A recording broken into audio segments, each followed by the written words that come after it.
বাবা অফিস থেকে এসে বলল মেলায় যাবি নাকি? আমি বললাম হ্যাঁ চলো। তাই তিনজনা মিলে রেডি হয়ে নিয়েছি। অন্যান্য দিন নিয়ে চলো করে বায়না করলেও নিয়ে যায় না, আজকে যেহেতু নিজে থেকে বলেছে তাই ভাবলাম এই সুযোগ আর ছাড়া যায় না, তাই চারজনা বেরিয়ে পড়েছি।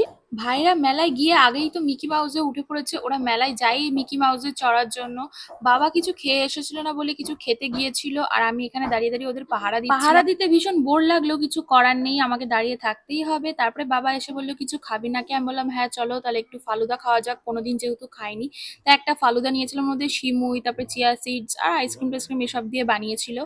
তো প্রথমে একটু খেয়ে মনে হচ্ছিল ভালো, কিন্তু তারপরে আরেকটুও ভালো লাগেনি।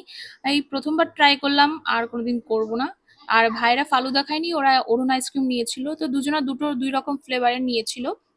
ছোট ভাই নিয়েছিল লাভ হার্ট শেপের, আর বড়জন নিয়েছিল হচ্ছে ট্রি শেপের। তো ছোট ভাই তো মানে আইসক্রিমটা এক কামড়ও দেয়নি, না দিয়ে আমাকে দিয়ে দিয়েছে। আর আমি ফালুদাও মিষ্টি ছিল, আর এই আইসক্রিমটা এত অতিরিক্ত মিষ্টি ছিল, দুটো দুই রকম মিষ্টি খেয়ে আমার প্রচন্ড পরিমাণে গা গোলা ছিল। তাই বাবাকে বললাম বাবা চলো আমাকে আগে কিছু ঝাল ঝাল খাওয়াবে, আর অন্য কিছু খেতেও ইচ্ছা করছিল না, ভাবলাম শুধু ফুচকাই খাবো। আর দেখো মেলায় কি পরিমাণে ভিড়। আর যেহেতু বেশি দিন মেলা নেই, 2 দিন পর থেকে হয়তো মেলা ভাঙতে শুরু করবে। আর এদিকে চলে এসেছি ফুচকা খেতে, তো ফুচকাটা বেশ ঝাল ঝাল ছিল, তো খেয়ে মুখটা ঠিক হয়ে গিয়েছে। আর তারপরে একটু যুগল মন্দিরে এসেছিলাম, দেখো অনেকটা রাত করে কিন্তু আমরা গিয়েছি, তবুও দেখো প্রচন্ড পরিমাণে ভিড় ছিল। তারপরে এখান থেকে একটু ফটো টটো তুলে দিয়ে ভিডিও টিডিও করে নিয়ে তারপরে ভাই বললো আবার একটু মকটেল খাবে, তো ওরা মকটেল খেলো। তো ব্যাস তারপরে আমরা বাড়ি চলে আসলাম। ভিডিওটা এই অবধি, ভালো লাগলে অবশ্যই লাইক করে দিও, and thank you for watching, by.